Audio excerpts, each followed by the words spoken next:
You're welcome.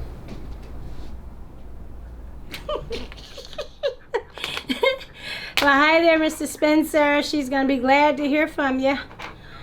I'm doing well. I can't complain. How about yourself?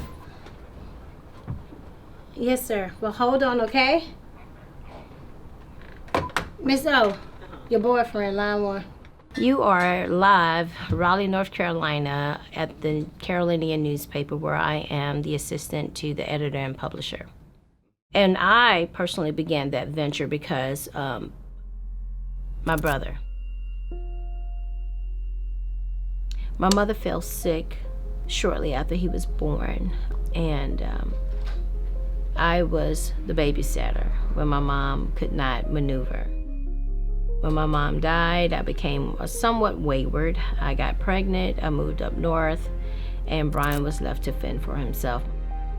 And you know, in our communities, we don't have tutoring. And in our communities, we suffer academically. And so if you don't make the NFL or the NBA, you can always make it on the block.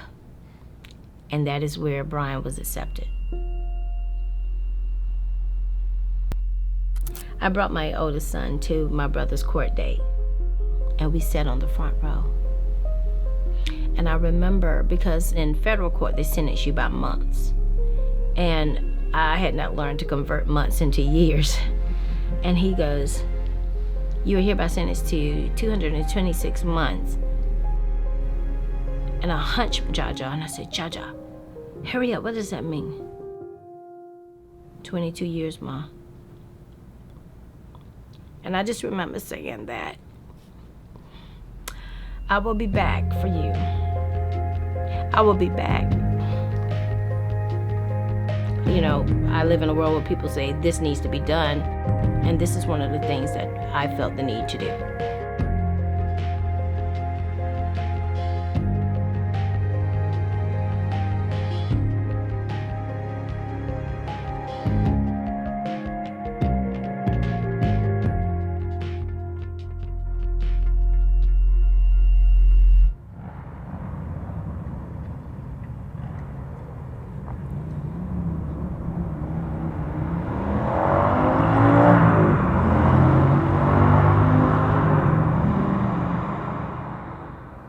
Directly off of the 85 highway. Quiet, convenience stores, laundromats, car washes. Not an economy at all. More woods, no street lights. Prison, prison, prison, prison, prison. That's Butner. Not only is Butner there, but Polk Youth Center is there. Cadillion is there. Whitaker is there. I've touched almost every last one of those prisons, and they're highly concentrated with African American males. And really, it just looks like slavery all over again. Butner Camp is the lowest level of custody. And when he was transferred, he was basically at the point of returning home. And how dare COVID-19 snatch him away from us. So far, there have been 4 deaths and more than 80 confirmed. 2 more inmates have died from COVID-19. Inmates at Butner. My concern was getting him home. Hello. This is a prepaid debit call from Eric. an inmate at the Tennessee Department of Corrections, Bloodsoe Correctional Unit 2. Thank you for using GTL. Hey, sweetheart. What are you doing? Sitting around talking to you. What you doing? My name's Vicki Scroggins. I'm from Jamestown, Tennessee. I actually, I met him at a bar. And I'd never dated anybody like Eric before in my life. And when he and I went out, it was just like a whirlwind hit me. It really was. He loves life. He's just got such a good attitude about things. And if he can't make you laugh, he probably won't hang around with you very long, because that's his thing too. He's always going to be cutting up, and you know, he wants to look for a reason to smile. Even where he's at, he tries to make other people smile, and you know, he refuses to look at the bad side of things. But that's been before, you know. Once he wrote me when he was in jail, and that's when he was, I guess, feeling kind of down. He said, "I just want to feel loved, wanted, and needed again." And so that's kind of been my mission since he said that, is making sure he never ever doubts it again, you know. And he's one of many, but he's going to know. I probably tire him out a little bit sometimes. Well, why are you so sweet in the letters then? Well, I got time to think, I guess. Well, maybe that's telling you should stop and think a little bit right now. I ain't got time, they cost money. Hey!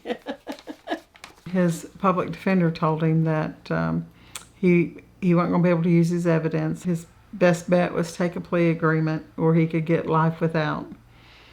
So he took the plea agreement, and we spoke to an attorney after he was in prison, and she told me she really wished she could have gotten a hold of it, but the statute of limitations was up.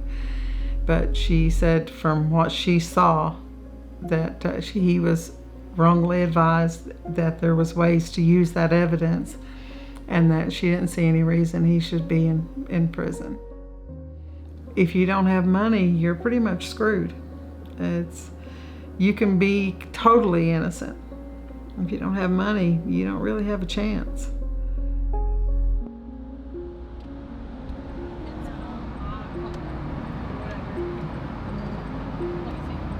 You never clarified where we're going, so I'm just going this way.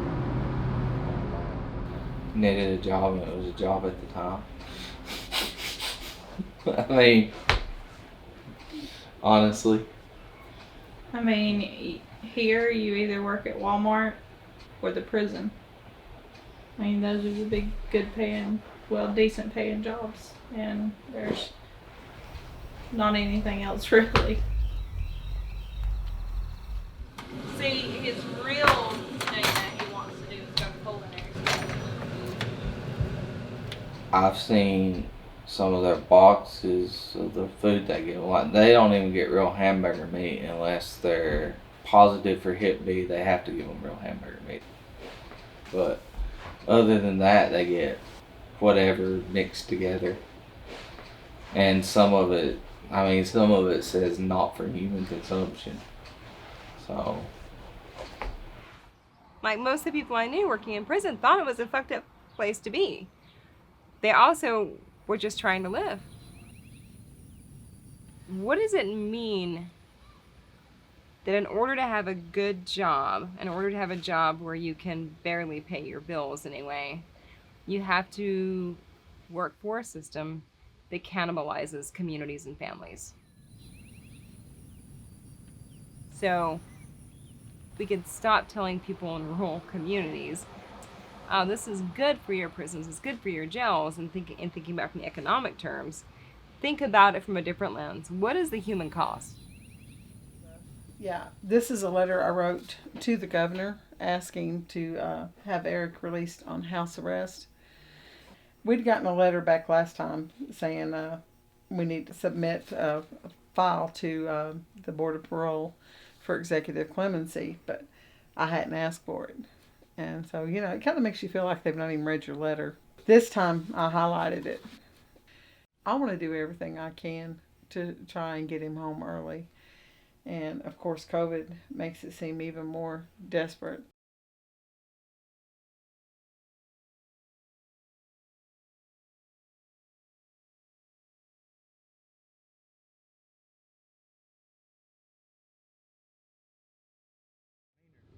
And that's like Maynard.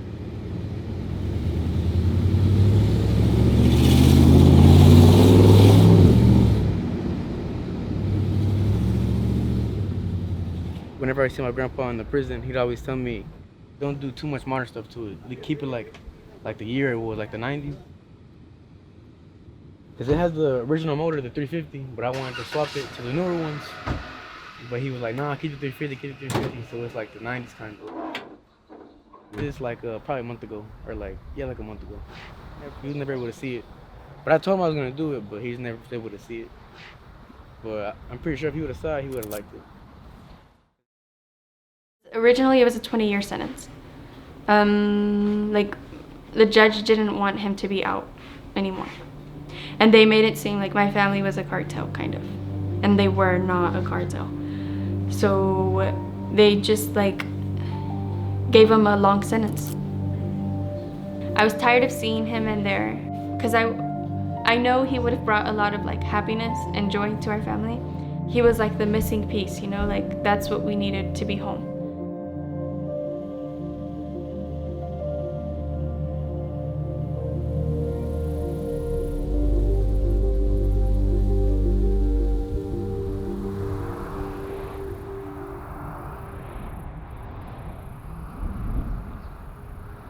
Back when I was growing up, a teenager, my friends always said, "You'll be mayor of Oakdale one day," which I didn't pay a lot of attention, but here I am, been here 7.5 years mayor. With this COVID-19, when it started, the people of Oakdale, they were asking me questions because the rumor was a lot of breakout at the prison, and you got a lot of local people works out there, and they were going home to their families.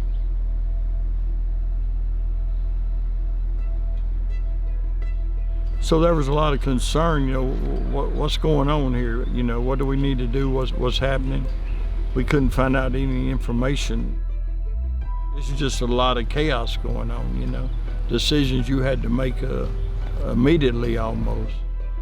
I mean, I think the people of Oakdale had a right to panic. Butner became very personal for me because my own brother was living in the middle of the COVID-19 crisis. It's early March. I start hearing about the virus. In the camps and in the lows in some institutions, you don't have a single cell. You might have 75 to 80 men or more in one big dormitory. So if we got 80 men and we're all 3 feet apart, we sleep 3 feet apart, maybe 3 feet apart.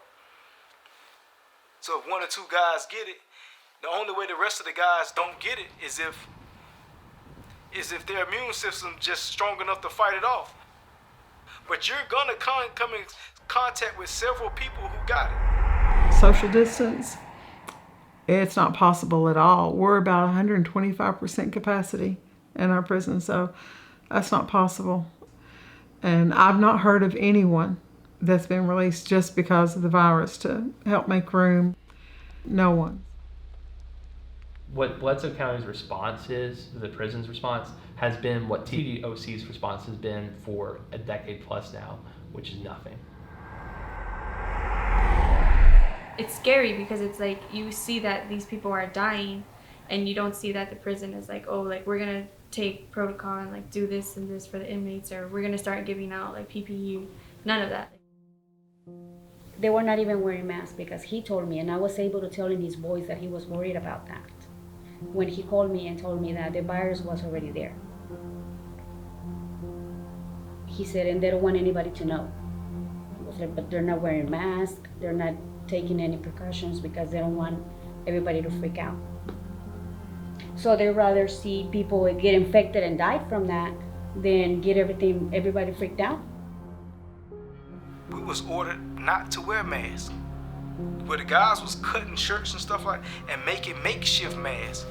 And it was like, if we catch you with a mask, that's a disciplinary shot. Some of them was trying to make a mask before that, and they would be written up for making one. They said they couldn't cover their face. They didn't want to cause commotion amongst the inmates. That was the reasoning we got. One of the reasons they said that we didn't provide masks to our inmates were they were afraid of riots. And which is an absurdity. These are grown men. You know, they can handle the truth. For a lot of these elderly inmates, if they get COVID-19, we gave them a death sentence. And we did it through vigilante justice. We didn't do it through the legal system. We put thousands of people in cages and with unsanitary conditions, with lack of resources, with lack of hope. In other words, they don't feel like they're cared for. That's the bottom line. They feel like they're just nothing. I don't feel like they cared one bit about us.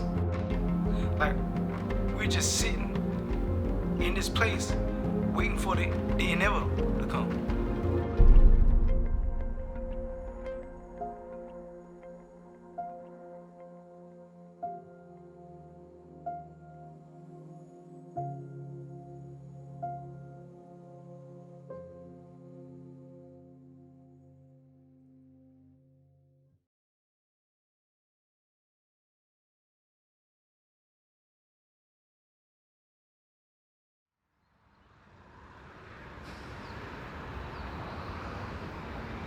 Someone was wanting to do a rally, and I was very eager to be part of it, and they'd canceled it, but a few of us decided we were going to do it anyway. Let's go get it done. We'd never done this before, none of us. This is new territory for me, and finding a voice. I'm one that usually sits back, but you can't complain about something if you're not willing to do something about it. I'm gonna drive and park. Okay. I'll meet you back over here in just a minute. Okay. This has become a protest wagon. It stays full, minus the fishing poles. Mama, you gonna lead us in? You gonna lead us in? Our dear Heavenly Father, 2 or 3 are gathered in your name. There you are in the midst. We ask for a good rally today. Let our voices be heard for prison reform for our loved ones. In our precious name we pray. Amen. Thank you, Jesus. I think as long as there's one wrongly convicted person in prison, somebody needs to speak out. And as long as they're not being treated right. If they reduce the population, if they got better health care, everybody's going to be protected. We want people to start seeing inmates through our eyes as people. He has a silhouette on my stationery, and I always said when I write letters, I always wanted to see his face. So every judge that gets it, they can see it as a real person that is behind this wall.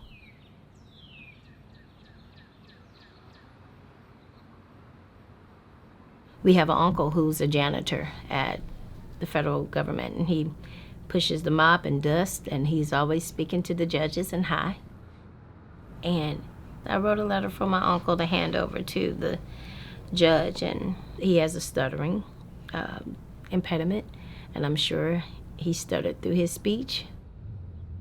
But, you know, he submitted it. February the 7th, it was docket stamped. And on April the 2nd, my brother was released. It's not a day that I wake up that I don't thank God. I don't have a care in the world. I'm talking about I'm ready to go. I'm motivated, and I'm just happy to be free and be with my friends and family and love everybody to death. Everybody needs an uncle that pushes them up. It's been months and years where I've thought about just being able to sit right here in this living room and to be with my sister right here. Oh man, that's a beautiful thing. It ain't something to just be thankful for. Man, it's something to celebrate. Yeah, we were just messing around. Like this one right here. This was one of my good friends from Philadelphia. And he was in the culinary arts program. He was kind of like my partner. We had did about 8 years together. We was kind of inseparable. Yep. As soon as it got crazy, 2 days later, they let me go. The guy's like, man, you left just in time. Everybody's catching the coronavirus in here. Both doors locked, front and back, and the whole camp tested positive, and they just piled us in here together. We talked by email. We talked by cell phone. We talked by the regular phone. You know, we still a whole bunch of us, a whole bunch of people got been upset because you got to think 201 out of 214 had coronavirus. You know what I'm saying? So, yeah.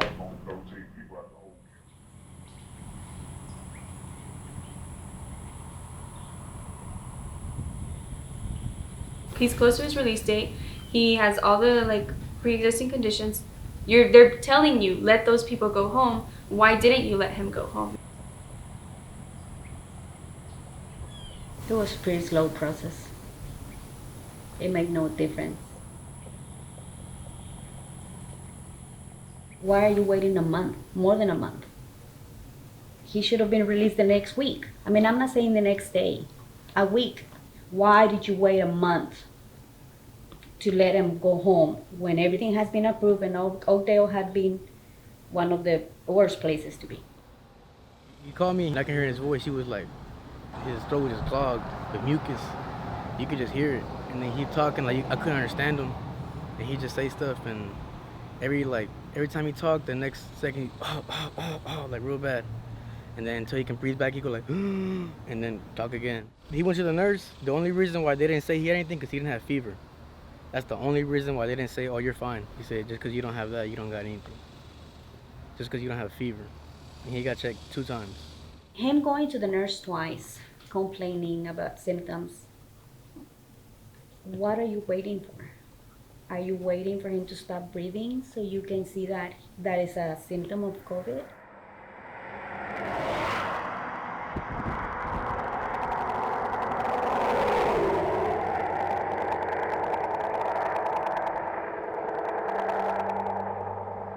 Institutions are not built to give social distancing. We have no ways of controlling the spread. And that's what's so scary about COVID. Ready?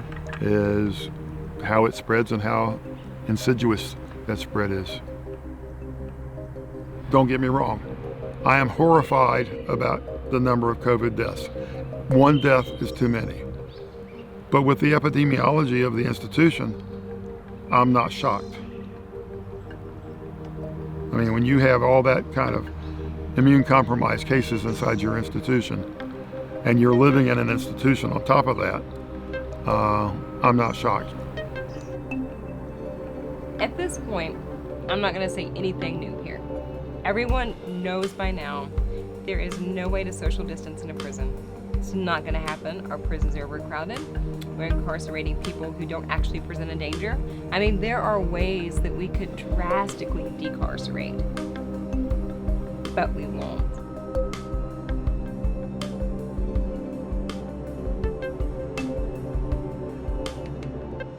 And again, it goes back to the whole issue of business and capital.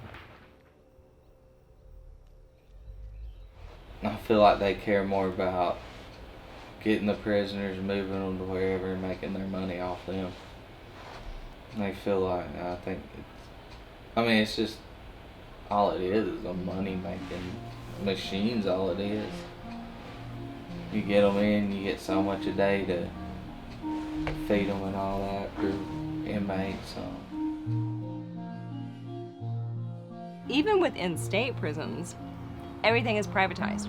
So if we're talking about commissary, we're talking about medical care, mental health care, the food. Every step of the way within those state prisons, there are corporations who are making a profit on it. We've converted humans into the product. Sometimes you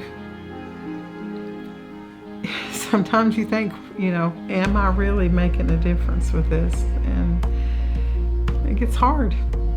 It gets really hard. And you care. I'm sorry. When you see people suffering and stuff like that, and you know they need more, and you see them treating them like they're not even human, and we need something set up where it's not like this next time. The only white people outside will see make a difference. If something happens on their family, every day you have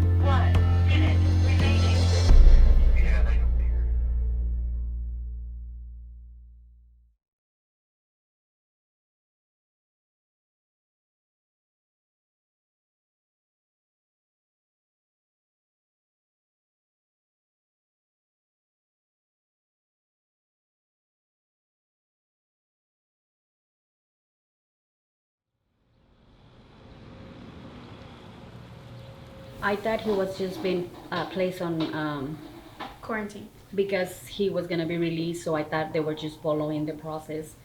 But we never thought that he had tested positive for the virus and he was at the hospital, because they never called us to say he tested positive, which I think that was the least thing they could have done.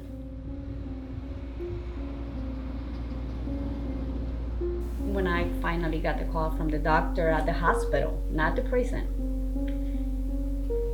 she asked me if I wanted her to be honest. I was like, of course, I want you to be honest. She said, this man is dying. I was like, okay. She said, he's not reacting to the medicine. His kidneys are, one of the kidneys has shut down. The liver is in the same position. And then they told me you have, I don't know how many hours they told me I had to get there, because I had to start some paperwork that night. We got to see him that night, but the whole driving was very sad. And I knew that it was coming to an end.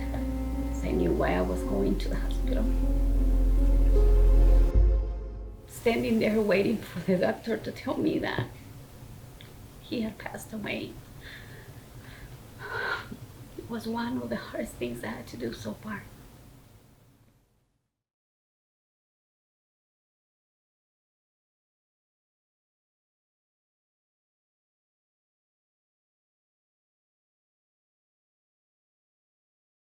Alright, this is ashes right here. We have a rosary. We have a Petri Dish. We got some flowers. We got a white candle. And this is the cross he had in his casket. This is the one that was like on it, or on like inside of it. And then we have the cup he had in his cell. That's the coffee he had in his cell, and that came in the box. He had like 8 packs of those.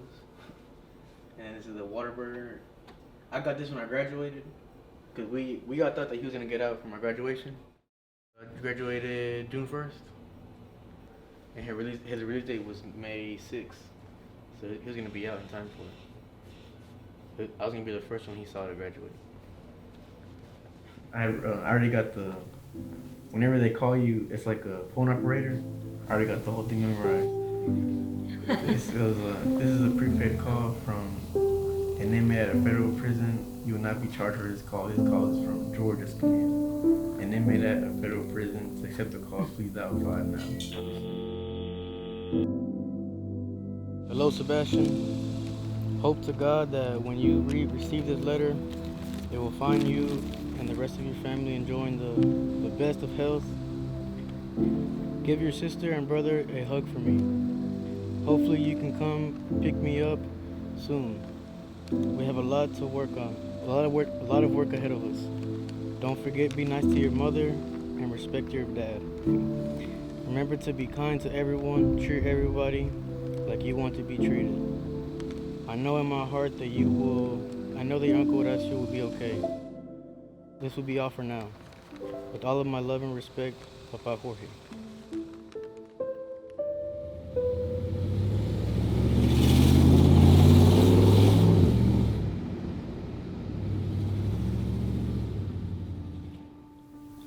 We shouldn't be doing this. He what like we said it before, everything was approved. He didn't have to wait a month. There's not an acceptable excuse for that. There's not one. They just didn't do it because they don't care. At the end of the day, they're at the end of their list. It's not one of their loved ones. If they lose one, it was probably like another inmate that died. And this is what happened.